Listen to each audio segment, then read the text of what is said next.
ইন্নাল্লাহা লা ইউগাইয়িরু মা বিকওমিন হাত্তা ইউগাইয়িরু মা বিআনফুসিহিম।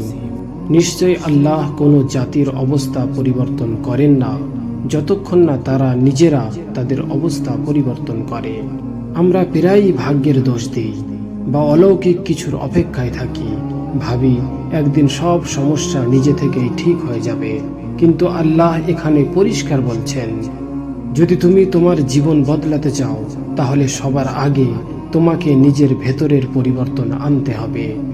বাইরের কোনো সুযোগ বা ভাগ্য বদলানোর আগে নিজের চেষ্টা, নিজের অভ্যাস আর নিজের মনকে বদলাতে হবে। আল্লাহ কখনো কোনো অলস মানুষের ভাগ্য পাল্টান না। তুমি যখন প্রথম পদক্ষেপ নেবে এবং চেষ্টা শুরু করবে, আল্লাহ তখন তানার সাহায্যের দরজা খুলে দেবেন। তোমার জীবনের দায়িত্ব তোমার হাতে, অপেক্ষা নয়। আজ থেকেই চেষ্টা শুরু করো।